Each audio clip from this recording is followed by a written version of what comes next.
ফজরের নামাজ কাজা হয়ে গেলে আপনি কখন আদায় করবেন? এটা কি যখন টের পাবেন তখনই পড়বেন, নাকি জোহরের সময় পড়বেন, নাকি পরের দিন ফজরের নামাজের সময় আপনাকে পড়তে হবে? এবং যদি আপনি কাজা আদায় করেন তাহলে তখন সুন্নত সহ পড়বেন, নাকি সুন্নত বাদে শুধু ফরজ নামাজ পড়বেন? এই প্রশ্নটা আমাদেরকে সবচাইতে বেশি করা হয়। আমরা জানি পবিত্র কোরআন সূরা নিসার 103 নম্বর আয়াতের শেষের অংশে আল্লাহ পাক বলছেন, ইন্নাস সালাতা কানাত আলাল মুমিনিনা কিতাবাম মাওকুতা। আমি আল্লাহ তোমাদেরকে নির্দিষ্ট সময়েই নামাজকে ফরজ করেছি। নামাজ নির্দিষ্ট সময়ে ফরজ, কিন্তু আপনি নির্দিষ্ট সময় যদি না পড়তে পারেন কোনো জরুরতের ক্ষেত্রে, তাহলে আপনি কি করবেন? যেমন আমরা জানি ফজরের নামাজটা কখন পড়তে হয়? সুবহে সাদিক থেকে সূর্য উদয় পর্যন্ত, এটুকু ফজরের নামাজের সময়। এর পরবর্তীতে পড়তে গেলে আপনার কাজা পড়তে হবে।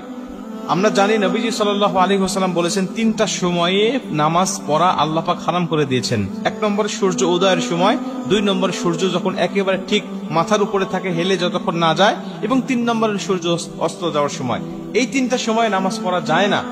এবং রাসূল সাল্লাল্লাহু আলাইহি ওয়াসাল্লাম বলে দিয়েছেন যে যদি ঘুমের কারণে অথবা যে কোনো বেখিয়ালি হয়ে যদি নামাজটা তোমার ছুটে যায়, নামাজটা যদি জাস্ট টাইমে না পড়তে পারো, তাহলে যখন তোমার স্মরণ হবে ঠিক তখনই তুমি নামাজটা আদায় করে নেবে।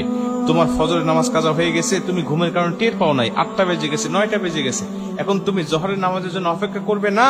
জোহরের নামাজের জন্য অপেক্ষা নয়, তুমি তখনই উঠে তুমি নামাজটা আদায় করে নেবে।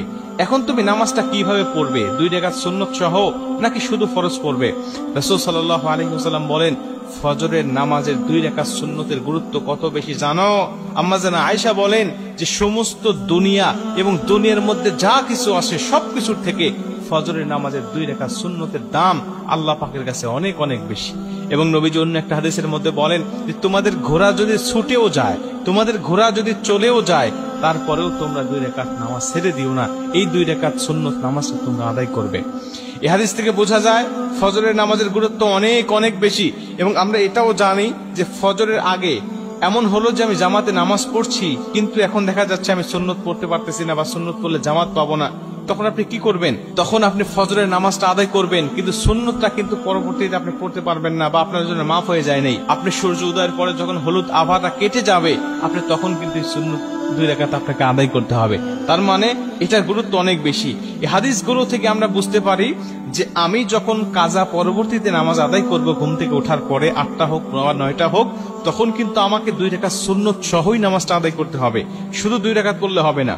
কিন্তু যদি এমন হয় যে আপনি জোহরের আগে আর পড়তেই পারলেন না, জোহরের পরে আপনি এই ফজরের নামাজটা আপনি কাজা তুলতে হচ্ছে যে কোনো কারণে, তাহলে জোহরের পরে যদি হয়ে যায় তখন আর আপনার এই 2 রাকাত সুন্নত পড়তে হবে না।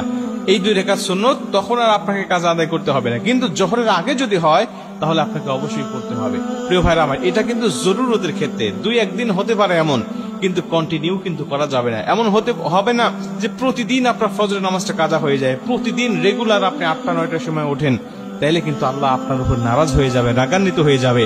হঠাৎ 1 দিন 2 দিন আপনি উঠতে পারেন নাই, ঘুমের কারণে বা বেখিয়াল বশত কারণে আপনি উঠতে পারেন না, বা নামাজ জাস্ট টাইমে পড়তে পারেন নাই, তখন এই সমস্ত মাসালা আপনার জন্য হবে।